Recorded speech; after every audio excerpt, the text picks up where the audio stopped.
आज की वीडियो में हम सीखने वाले हैं कि किस तरह से आप अपने डेटा को एडिट एंड डिलीट कर सकते हैं। एडिट मतलब हम डेटा को एडिट करेंगे, करने के साथ साथ डेटा को हम अपडेट भी करेंगे। जैसे कि हमारा नाम ये जेंडर, हम इसको कुछ भी रीनेम कर सकते हैं, इसका हम कुछ भी इसमें हम चेंज कर सकते हैं, राइट। तो इसके लिए आपको अपने सॉल्यूशन पे आ जाना है। ये वही सॉल्यूशन है जो हमने अभी तक अपनी सारी वीडियोस में इम्प्लीमेंट किया, तो हम इसी सॉल्यूशन के साथ कंप्लीट सीरीज करने वाले हैं।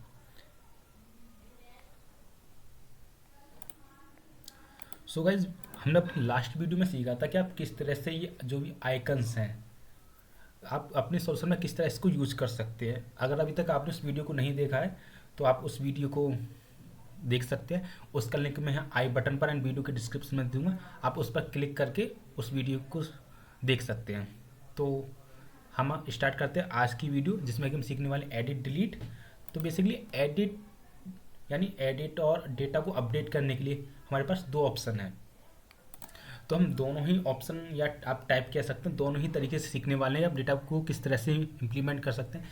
बेसिकली जो हमारे पास दो अप्रोच हैं या दो टाइप्स भी कह सकते हैं आप, जिसमें एक टाइप होती है जो एक शॉर्ट, यानी कि जो भी आपका सॉल्यूशन है वो काफ़ी अगर छोटा है तो उसके लिए वो एक ओके है। बट अगर आपका जो सॉल्यूशन है वो काफ़ी बड़ा है, उसमें काफ़ी सारी फीचर्स हैं, तो उस केस में वो एक बिल्कुल भी मैं इसको सजेस्ट नहीं करूँगा, क्योंकि उसकी वजह से हमारी जो कोड की डुप्लीकेशन वो मल्टीपल्स हो जाती है, जिस वजह से हमारा जो सॉल्यूशन है वो काफ़ी स्लो हो जाता है।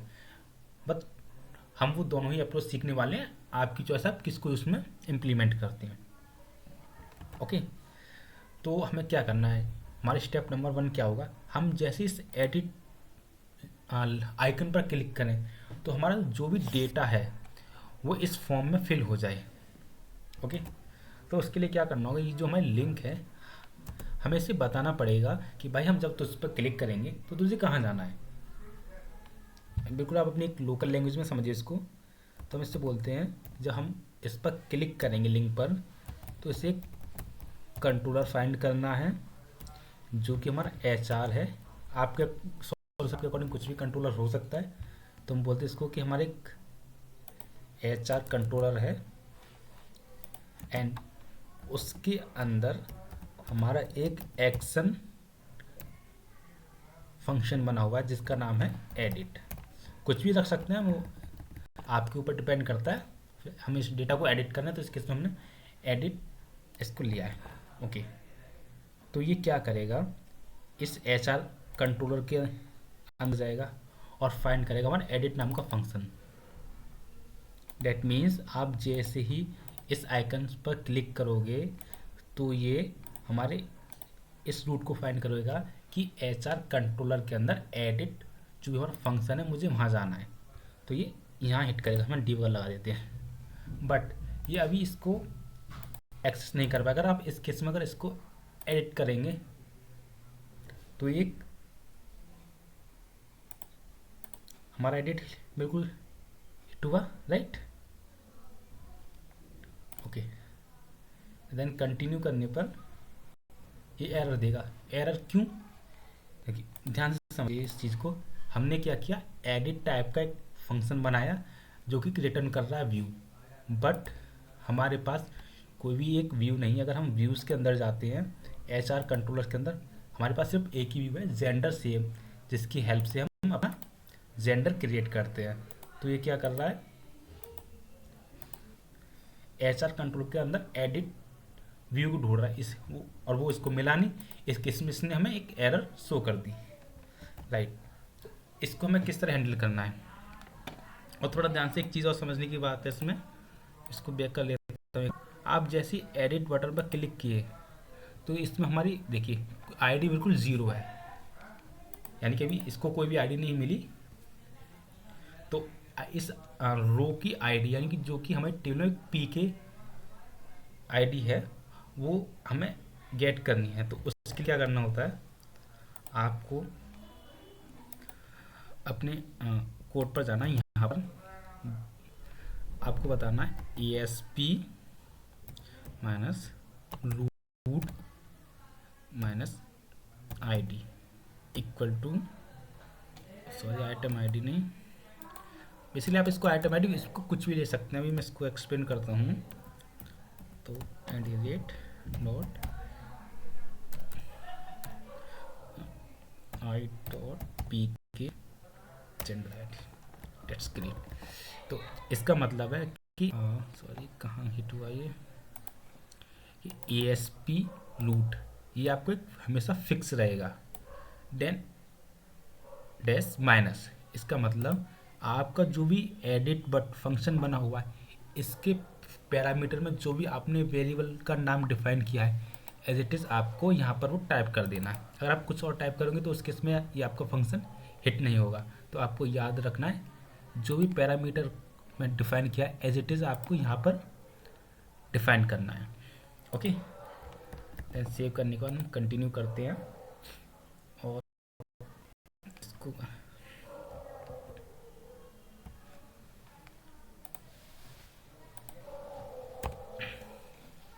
अपने सॉल्यूशन को बंद कर लेते हैं। इस एरर को हैंडल करने के लिए क्या करते हैं हम, तो हम इसको रिटर्न व्यू की जगह बोलते हैं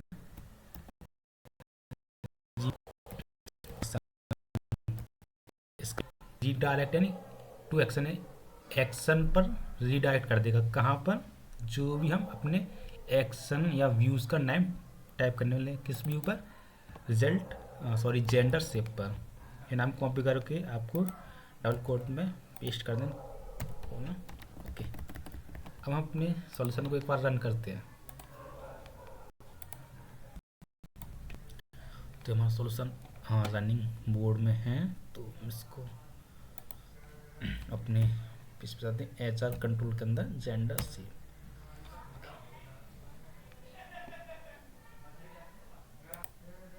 ओके, तो हमारा पेज सक्सेसफुली रन हो चुका है। हम एडिट पर क्लिक करते हैं तो हमारी एडिट फंक्शन हिट हुआ एंड आईडी, ये देखिए आईडी में हमारी वैल्यू 1 गेट होगी। तो हम एक बार अपनी SQL को ओपन कर लेते हैं।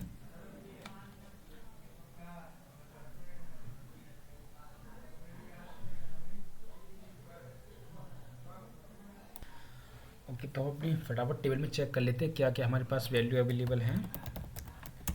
सेलेक्ट स्टाफ फॉर्म,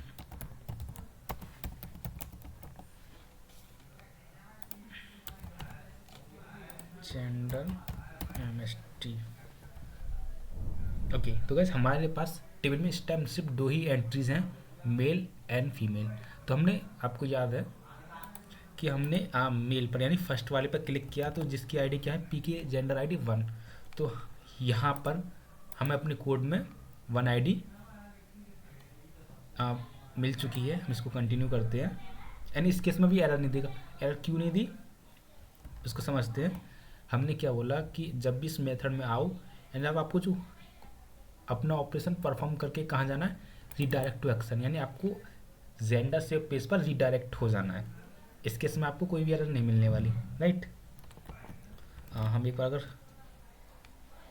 फिर से टेबल देखते हैं, अगर हम फीमेल यानी सेकंड रो जिसकी पी की जेंडर आईडी क्या है 2, और हम इस पर क्लिक करते हैं तो हमें आईडी 2 मिलनी चाहिए। हमने क्लिक किया, आईडी हमें क्या प्राप्त हुई 2, यानी कि हमारी आईडी बिल्कुल सही हमें मिल रही है। बट आपको ये होगा कि ये आईडी हमें मिली कहाँ। आपको याद होगा हमने अपनी वीडियोस में देखा था कि जो भी टेबल में हमारा डेटा है वो सारा हमने डेटा गेट किया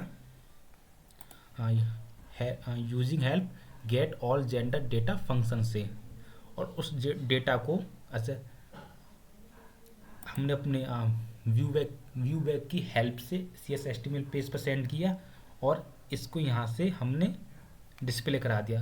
तो उस केस में हमारे पास जेंडर सारा डेटा सारा आया ना, इसकी रो टेबल की जितनी भी कॉलम्स थे और जितनी भी रोज थी वो सारी हमें यहाँ पर मिल चुकी थी। और उसी केस में हमने बोल दिया @i की जो PK जेंडर आईडी है उसकी जो वैल्यू है इस केस में है इसको बाइंड कर दो।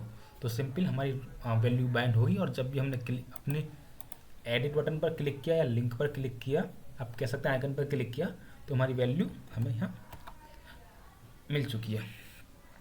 ओके, हम सॉल्यूशन बंद करते। आपका फर्स्ट स्टेप हो गया कंप्लीट। और सेकंड स्टेप क्या है, अब आपको चेक करना है, सॉरी चेक नहीं, अब आपको करना है कि एडिट, जैसे हमारे पास एक PK आईडी हमें प्राप्त हो चुकी है, तो इस आईडी के बेस पे जेंडर नेम, इसकी एलियासिंग इज एक्टिव, ये तीनों वैल्यू हमें गेट हो। तो उसके लिए हम लिंक क्यू का यूज़ करेंगे।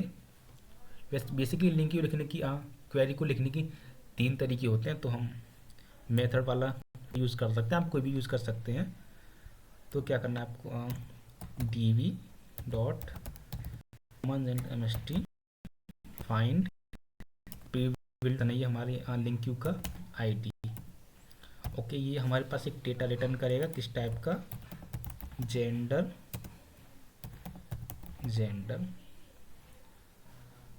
एडिट। ओके, अभी इस केस में हम इसको बोलते हैं कि भाई तू ब्लैंक भी एक्सेप्ट कर सकता है। ओके,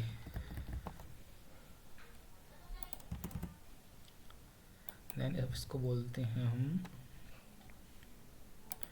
ओके, तो अब हम अपने रीडायरेक्ट टू व्यू को यहाँ से रिमूव करते हैं। ये हमने इस केस में अप्लाई किया था कि हमारे पास एरर नहीं आए। अब इसको क्या करना है कि जैसे ही हमारा डेटा गेट हो, हम चेक कर लेते हैं इफ़ अगर हमारा एडिट नॉट इक्वल हो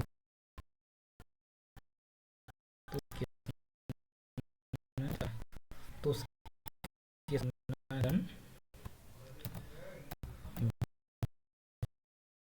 व्यू कहाँ ले जाए, किस नाम डालेंगे उस व्यू पर रीडायरेक्ट हो जाएगा। तो आपको यहाँ इसको टाइप कर देना है। ओके, इस केस को हम यहाँ से रिमूव करते हैं। और अगर हमारा जेंडर यानी जो भी हमारा डेटा है अगर वो हमें गेट हो जाता है तो उस केस में रिटर्न करना है व्यू जो कि हमारा जेंडर डेटा, और इसके साथ आपको भेजना हमारा जेंडर एडिट। ओके, देन अपना सॉल्यूशन हम रन करते हैं।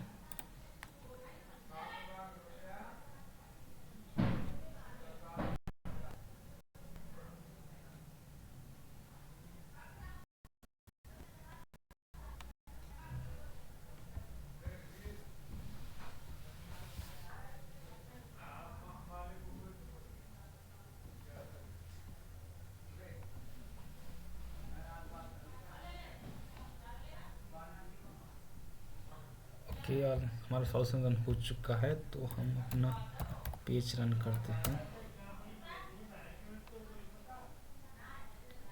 ग्रेट, हमारा पेज रन हो चुका है। हम अपना डी वगैरह हिट कर लेते हैं यहाँ पर कि जब भी एडिट पर क्लिक हो तो क्या ना ऑलरेडी लगा हुआ है, हम एडिट पर क्लिक करते हैं। ओके, देन कंटिन्यू करते हैं। ओके, तो आप चेक कर सकते हैं ये जेंडर एडिट में हमारे पास डेटा आ चुका है, राइट।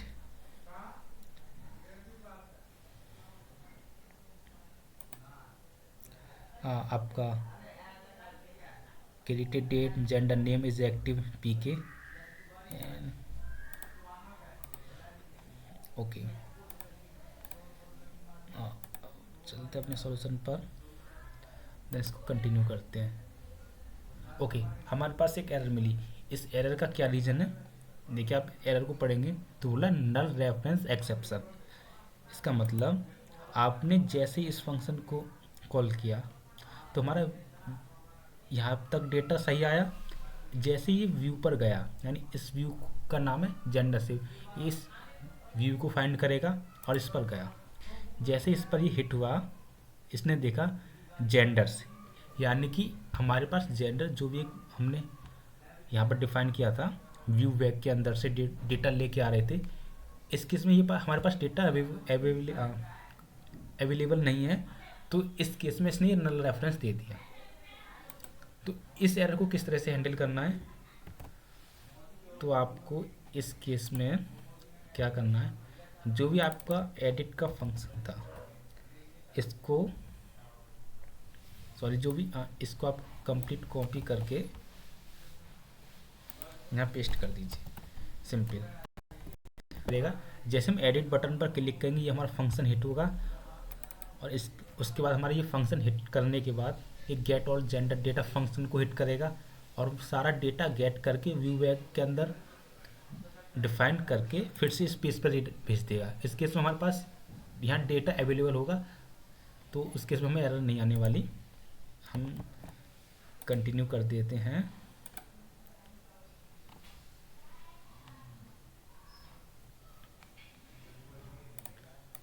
ओके, एक बार फिर को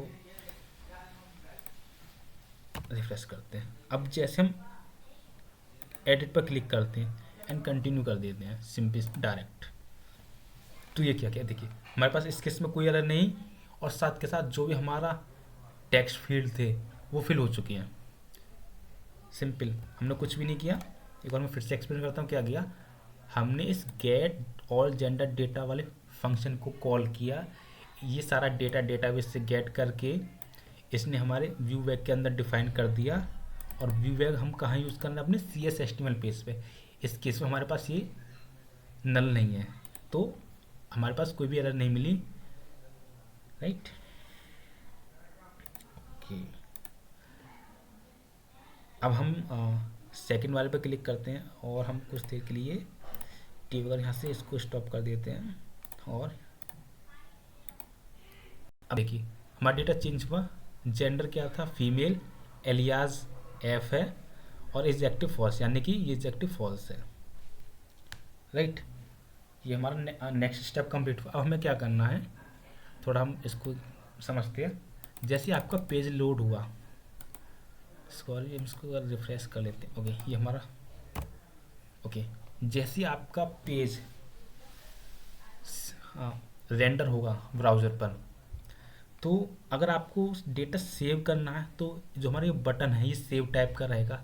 अगर आप इस पर एडिट पर क्लिक करोगे तो उस केस में ये हमारा जो बटन है अपडेट का काम करेगा, और हमें इसका टेक्स्ट भी चेंज करना पड़ेगा, क्योंकि अगर आप एडिट पर क्लिक करते हो तो बेसिकली हम डेटा को अपडेट कर रहे हैं, बट ये तो सेव वाला फीचर इसमें कॉल होगा, तो ये सब हम चेंज करने वाले हैं।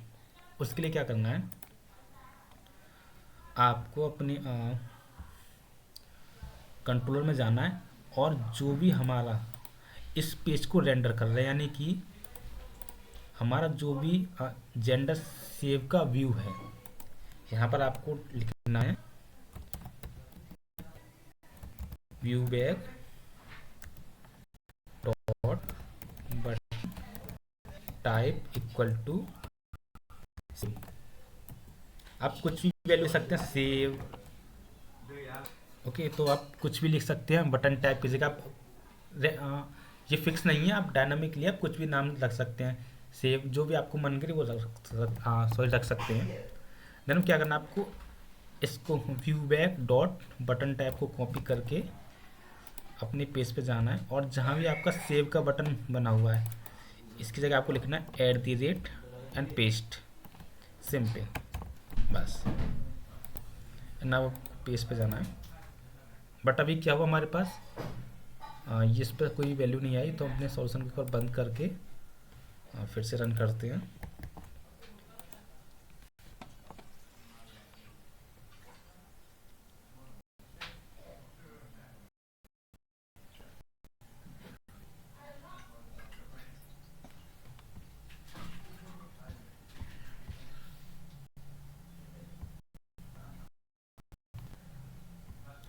एंड अपने पेज पर चलते हैं,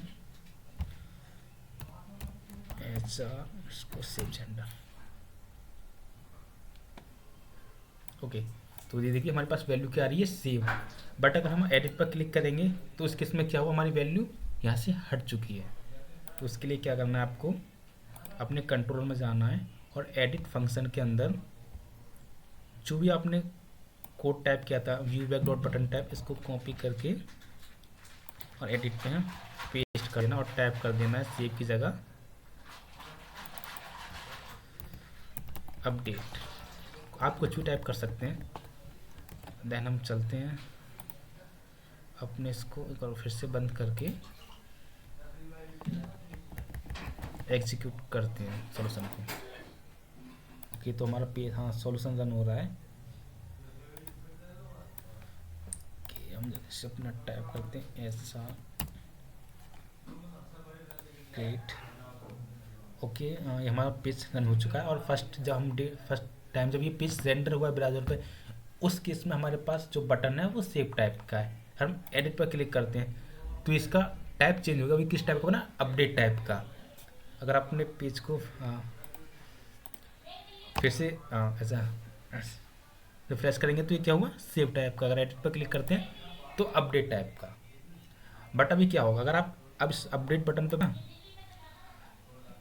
पर भी क्लिक करोगे तो उस केस में क्या होगा, हमारा ये जेंडर सेव कॉल होगा। और ये कॉल होते ही क्या करेगा, ये हमारा व्यू रिटर्न करेगा। And okay, so sorry guys, ये नहीं, हमारा जेंडर सेव डिटेल्स कॉल होगा फंक्शन। और ये डेटा को सेव करने का प्रोसेस इसमें लिखा हुआ है, सारा कोड यही लिखा हुआ है। जैसे कि अगर मैं आपको दिखाता हूँ, अगर मैंने इसमें ही क्लिक किया, अब मैं डाल देता हूँ मेल टेस्टिंग। ओके, इसमें टाइप के अपडेट, अगर हम इसको क्लिक करेंगे तो ये क्या करेगा, डेटा को सेव करेगा।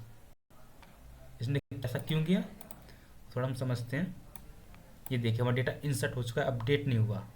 इसने क्या किया, जैसे ही हमने अपडेट बटन पर क्लिक किया, उसका टेक्स्ट चेंज हुआ है पर उसकी फंक्शनलिटी चेंज नहीं हुई। वो अब भी इसी केस में भी वो हमारे कोड को सेव ही करेगा। क्यों, क्योंकि हमने जैसे ही सेव बटन पर क्लिक किया, उसने क्या ढूंढा, जेंडर सेव डिटेल्स नाम का कंट्रोलर, नहीं सॉरी एक्शन मेथड, और उसमें क्या कोड लिखा हुआ है, डेटा को सेव करने का।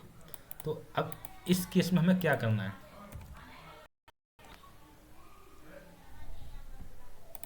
तो आपको अपने CSS HTML पेज पे आ जाना है। और यहाँ पर या कहीं भी आप थोड़ा मतलब अपने फॉर्म के अंदर इस लोकेशन पर या फिर कहीं भी, बट एटलीस्ट वो फॉर्म के अंदर ही होना चाहिए। आपको टाइप करना है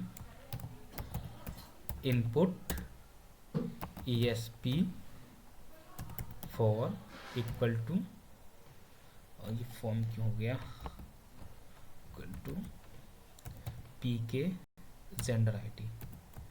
okay, control C and control S and कहाँ चला गया S, और हम अपने, अब ये देखिए क्या हुआ, हमारे पास एक टेक्स्ट फॉल्ट बन के आया। जब आपका पेज रेंडर हुआ तब हमारी टेक्स्ट बॉक्स बिल्कुल ब्लैंक है। अगर हम एडिट पर क्लिक करते हैं उस केस में हमारे पास क्या हुआ, हमें इस रो की PK ID इस टेक्स्ट फील्ड में देखने को मिल रही है। अगर आप थर्ड पर क्लिक करेंगे तो 3, फर्स्ट पर क्लिक करेंगे तो फर्स्ट, यानी कि इस फर्स्ट रो की जो भी प्राइमरी ID है वो हमें इसमें टेक्स्ट फील्ड में देखने को मिल रही है। अब इसी की हेल्प से हम अब ये कोड कर सकते हैं कि हम जब एडिट पर क्लिक करें उस केस में हमारा डेटा अपडेट होना चाहिए। अगर रिफ्रेश करते हैं तो उसके बाद अगर हमारा बटन टाइप सेव है यानी उसका टेक्स्ट सेव है तो डेटा इंसर्ट होना चाहिए, मतलब नया रिकॉर्ड बनना चाहिए। तो क्या करना है, आपको अपने कंट्रोलर में आ जाना है और टाइप करना, और कोड लिख इफ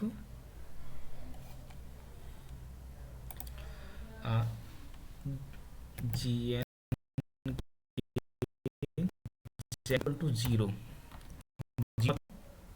ये इसको 0 मतलब ये ब्लैंक, या तो 0 हो सकता है या फिर बोल सकते हैं हम GN.PK जेंडर ID नल हो, तो उस केस में हमारा सेव का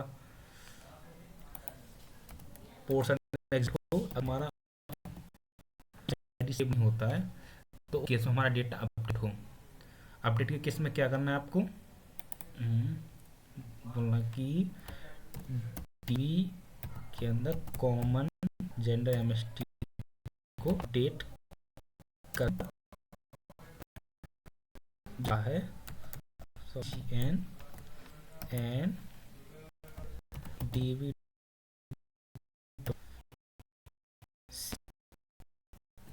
देन उसके बाद आपको करना है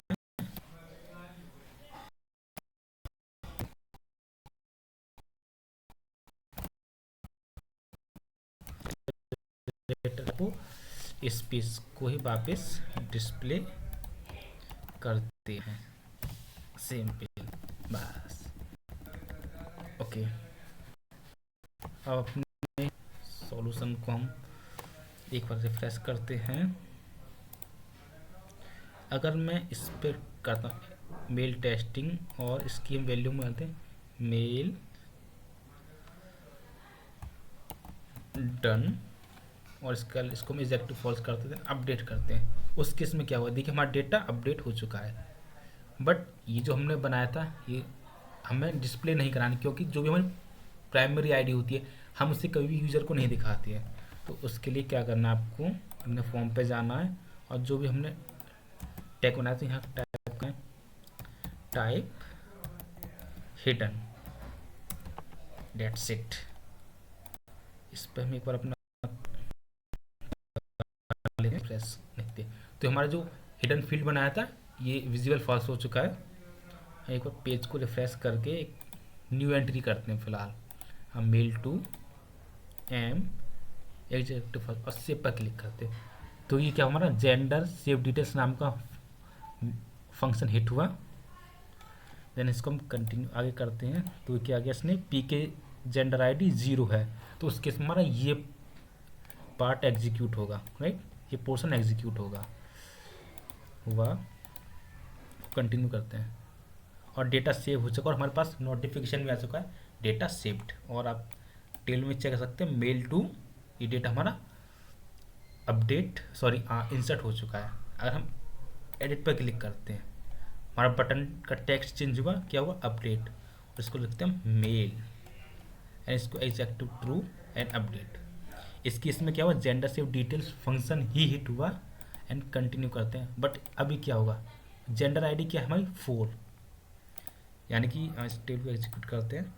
मेल टू की पी की जेंडर आईडी क्या है 4, तो ये हमें 4 एकदम करेक्ट गेट हुई।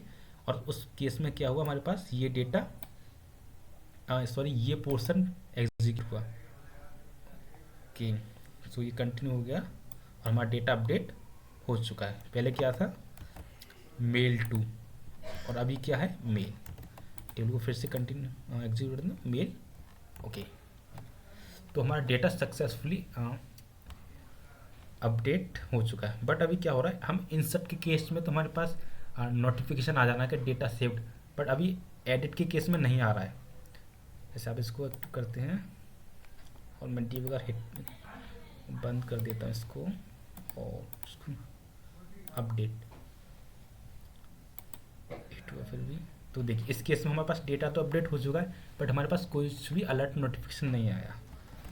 तो हम यहाँ पे इसी कोड को कॉपी करते हैं, नोटिफिकेशन को अंदर यहाँ पेस्ट है और मैसेज चेंज करते हैं, डेटा अपडेटेड सिंपल अपने सोल्यूशन की तरफ एंड डेटा को अपडेट करते हैं। इसी को लेते हैं हम, इसको इस बार एग्जेक्टिव ट्रू करते हैं, देन अपडेट और डेटा अपडेटेड सक्सेसफुली, यानी हमारा नोटिफिकेशन आ गया। बट अभी यहाँ एक थोड़ा सा कंसेप्ट और है, अगर हम अपने डेटा अपडेट के कोड को कुछ देर के लिए कमेंट कर देते हैं और डेटा अपडेट करते हैं, अपडेट किया और मेल की जगह कुछ भी लिख देते हैं और अपडेट, हमारे पास नोटिफिकेशन आ चुका है data updated successfully, but data तो अपडेट नहीं हुआ। इस केस को किस तरह हैंडल करना है आपको, यानी कि अब इसको थोड़ा ध्यान समझिए। क्या हुआ, हमने कोड तो चेंज अपना हटा दिया जो जिसके हेल्प से हमारा डेटा अपडेट हो रहा था, बट ये नोटिफिकेशन का कोड एग्जीक्यूट होगा तो ये डिस्प्ले कर देगा कि डेटा अपडेटेड सक्सेसफुली। तो इस केस में क्या करना है, हम कंट्रोल ऐड करते हैं। तो ये जो सेव चेंजेस फंक्शन है ये क्या करता है, अगर हमारा डेटा कोई भी ऑपरेशन इंसर्ट या अपडेट या डिलीट सक्सेसफुली एग्जीक्यूट हो जाता है तो ये जितनी भी रो इफेक्टेड होती हैं उतना काउंट देता है। तो इस तरह समझिए आप, हम इसको कंडीशन डाल देते हैं, इफ अगर हमारा ये फंक्शन हिट हुआ और इसने कुछ भी डेटा अपडेट किया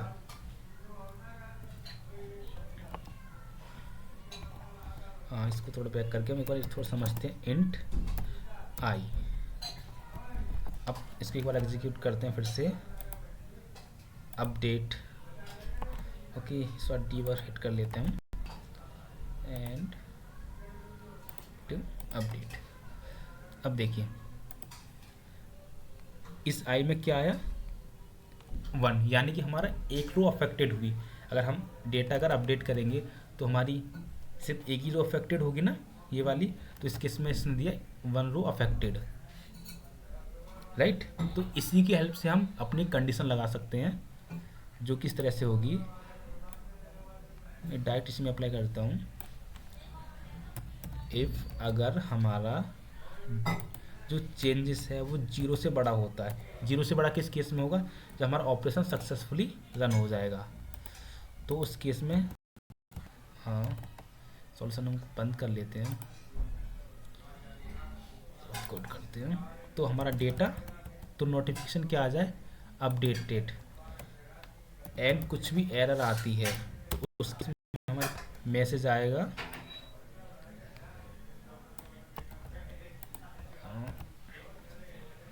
एरर का, जो कि हम यहाँ कुछ भी टाइप कर सकते हैं। लिखते हम something went wrong, okay. As it is इस कोड को कॉपी करके हम यहाँ पेस्ट कर देते हैं। अगर डेटा सेव होगा तो उस केस में भी हमारे पास रो अफेक्टेड करेगा। अगर हम एक डेटा इंसर्ट करेंगे तो 1 रो अफेक्टेड होगी तो रिटर्न करेगा 1। तो हम बोलते हैं डेटा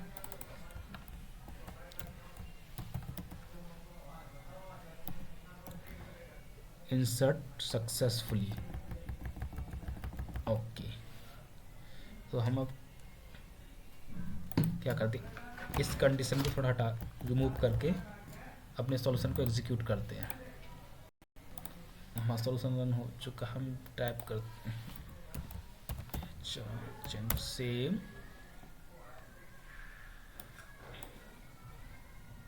ओके। हमारा पेज रन हो चुका है सॉल्यूशन। तो हमने क्या किया, एडिट की केस में हमने अपने अपडेट वाली कमांड को कमेंट करके इसको रन करते हैं और बोलते हैं इसको कि भाई डेटा अपडेट करो। तो जब अपडेट पर क्लिक किया तो इस केस में बस एरर आई, समथिंग वेंट रॉन्ग। क्यों आया, क्योंकि हमने आज जो भी हमारी कोड था डेटा को अपडेट करने का उसको कमेंट कर दिया और सेव चेंजेस, यानी हमारी कोई भी रो अफेक्टेड नहीं हुई क्योंकि डेटा हमारा कोई अपडेट हुआ नहीं। तो उस केस में इफ पोर्शन नहीं, एल्स पोर्शन हमारा एग्जीक्यूट हुआ और वहाँ पर हमने डिफाइन कर रखा था एक नोटिफिकेशन। तो इसकी हेल्प से हमारे पास एक नोटिफिकेशन आ गया। फिर से वो करते हैं समथिंग वेंट रॉन्ग, राइट। और इसके बाद हम इसको से सेव कर देते हैं, ओके। एंड देन टाइप करते मेल एस सेव,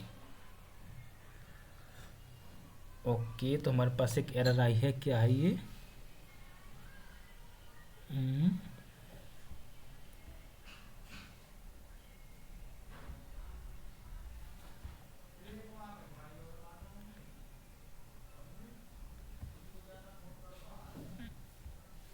तो बोल रहा कि हमारे पास gender name table column does not allow nulls, okay. तो किसी इसमें हमारी कोई नल वैल्यू आई है, हम एक बार चेक करते हैं क्या नल है हमारा। जेंडर नेम क्या हम टैप नहीं किए थे, ओ राइट, क्योंकि ये हमारा एक नॉट नल टाइप का हमने कॉलम बना रखा है। इस केस में इसने एरर दे दी इसको, तो हम इसको फिल कर देते हैं। हम आने वाली वीडियो में सीखेंगे किस तरह से आप इसमें वैलिडेशन अप्लाई कर सकते हैं। तो फिलहाल हम इसको अभी कुछ वैल्यू के साथ कंटिन्यू करते हैं, देन सेव। और हमारा डेटा सक्सेसफुली इंसर्ट हो चुका है और ये आप टेबल में भी देख सकते हैं। तो हमारा एडिट और डिलीट का टास्क कंप्लीट हुआ। अब हम करते हैं डिलीट। आपको डिलीट डेटा किस तरह करना है, तो हम सॉल्यूशन बंद करते हैं एक बार और चलते अपने CSS टेबल पेज पर। तो एज इट इज़ सेम आपको करना है कि जब भी हम एडिट आइकन पर क्लिक करें तो कंट्रोलर फाइंड करना है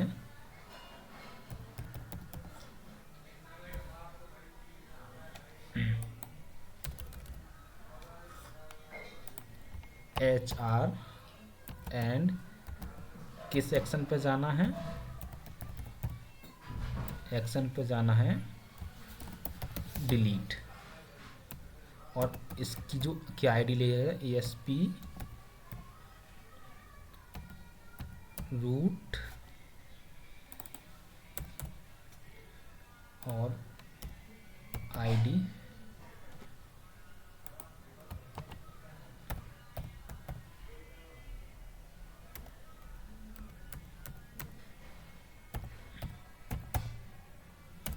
ओके सेट। देन अपने एक फंक्शन बना लेते हैं डेटा डिलीट का,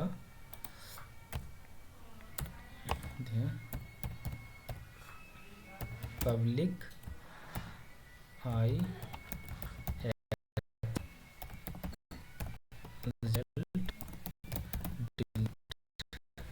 int return direct action, view का नाम जेंडर सेव, ओके।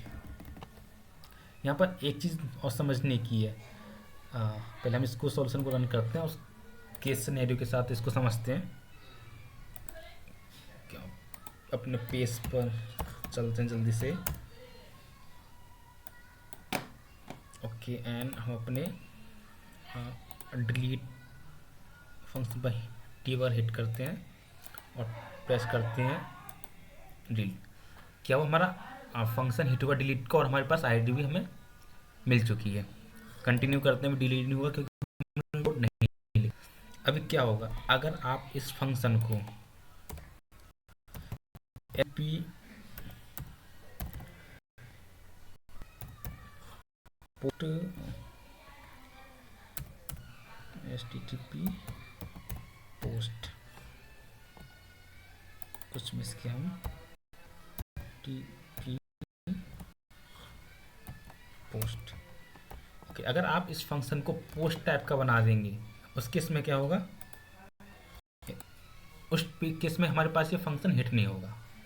तो मेक श्योर आपको ध्यान रखना है, या तो आप इसको इसी तरह छोड़ सकते हैं या फिर आप यहाँ टाइप कर सकते हैं get, जो हमारा फंक्शन होता है ना वो बाय डिफॉल्ट गेट होता है। तो अगर आप वहाँ पर HTTP नहीं लिखेंगे फिर वो समझ जाएगा ये हमारा HTTP गेट टाइप का फंक्शन है, इस केस में ये हिट हो गया, राइट। तो आपको मेक श्योर करना है कि हमारा गेट टाइप का हो। अगर आप टाइप कर देते हैं तो अच्छा है, अदरवाइज ये बाय डिफॉल्ट हमारा HTTP गेट टाइप का होता है। ओके तो आपको डेटा को डिलीट करने के लिए जो हमारे पास लिंक क्यू का कोड है वो कुछ इस तरह से है। तो हम पहले बनाते हैं एंड इक्वल टू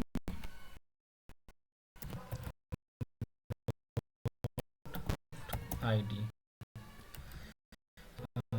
फाइंड। ये कोड क्यों लिख रहे हैं हम, क्योंकि डिलीट कुछ इसी तरह से सिनेरियो होता है लिंक क्यू में, राइट। तो इससे क्या होगा, इस आईडी पे ये फाइंड करेगा इस आईडी पे हमारा कोई डेटा अवेलेबल है या नहीं। तो इसने डेटा फाइंड किया और चेक करता है इफ अगर हमारे नॉट इक्वल टू नल होता है तो यानी कि हमारा डेटा मिल चुका है। तो उस केस में क्या करेगा, dv डॉट डेटा डिलीट करने के लिए हमारे पास एक फंक्शन है रिमूव, इसके अंदर टाइप करो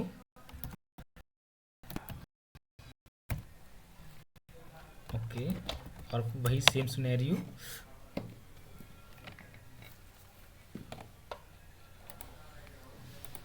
आपको, मैं इसको कोड को कॉपी कर लेता हूँ।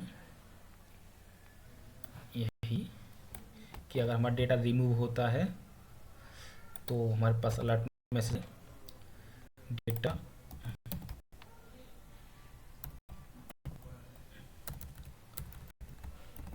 डिलीटेड सक्सेसफुली, अदरवाइज हमारे पास एरर आ जाए। अगर कुछ भी हमारे पास अगर इसी वजह से अगर हमारा ऑपरेशन फेल्ड हो जाता है तो ओके। और यहाँ पे हम इसको बोल देते हैं return direct to action gender से ओके। अगर हमारा जेंडर नल होता है तो उस केस में इफ पोर्शन एग्जीक्यूट नहीं होगा, रीडायरेक्ट कर देगा डायरेक्ट जेंडर से सी एस व्यू पर। अदरवाइज नल नहीं आता तो सारा ऑप्शन परफॉर्म करने के बाद हमें यहाँ से इसको नोटिफिकेशन दे देगा। अब हम अपने सॉल्यूशन को रन करते हैं।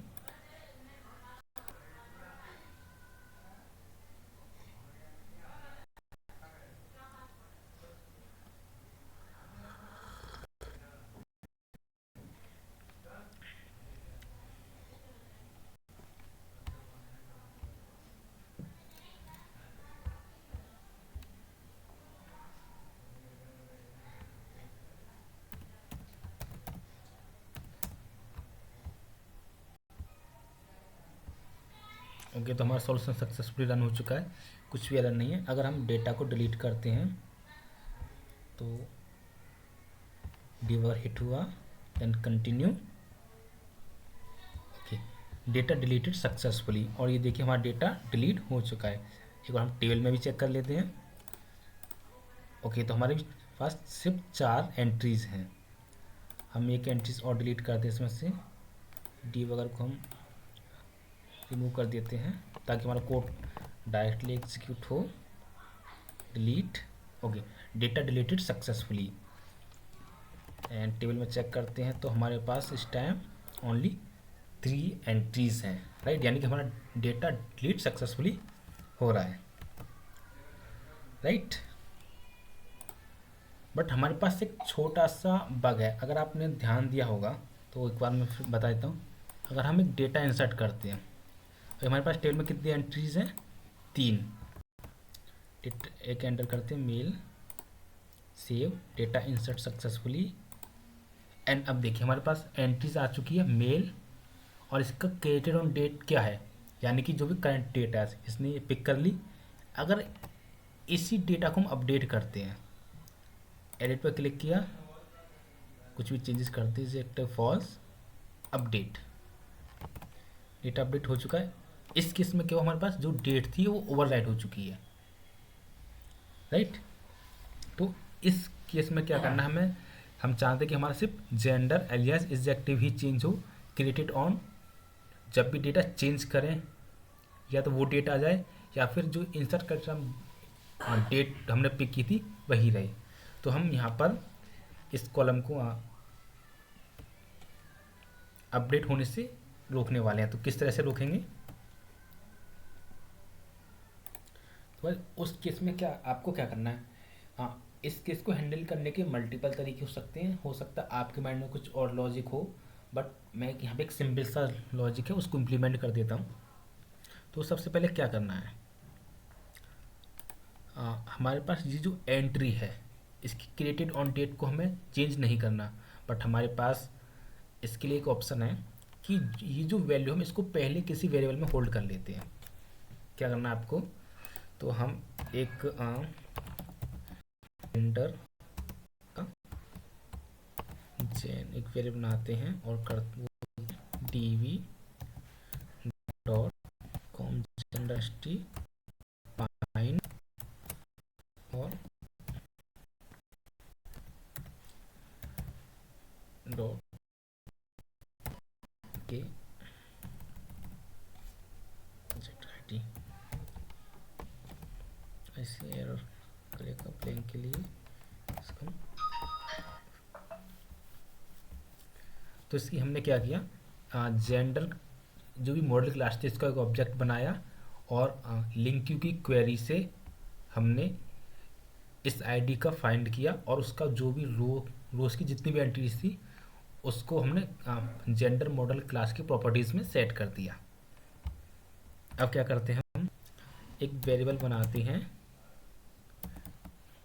डेट नाम से, कुछ भी नाम रख सकते हैं, और हम इससे बोलते हैं कि भाई जो हमारे पास रो गेट हुई है उसकी जो में होल्ड कर दो, और जेन की जो भी रो हमें गेट हुई है उसकी ऑब्जेक्ट से हम बोलते हैं डिस्प्ले, सॉरी, जेंडर नेम के अंदर जो वैल्यू है उस वैल्यू को ओवरराइड करके जो न्यू आई है, जो कि हमारी जीएन वेरिएबल में आई है, इसकी जेंडर नेम से इसको ओवरराइड कर दो क्योंकि हम इसको चेंज करना चाहते हैं, और जेन की इज एक्टिव को भी चेंज कर दो, हमारी एलियास को भी इसमें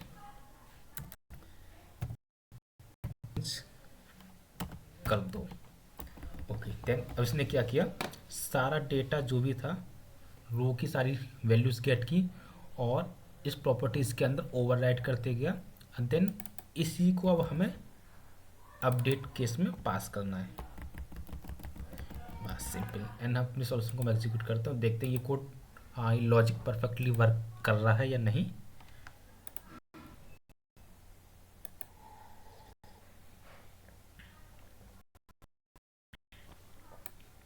तो हमारा सॉल्यूशन रन हुआ, हम जल्दी से अपने पेज को एग्जीक्यूट करते हैं।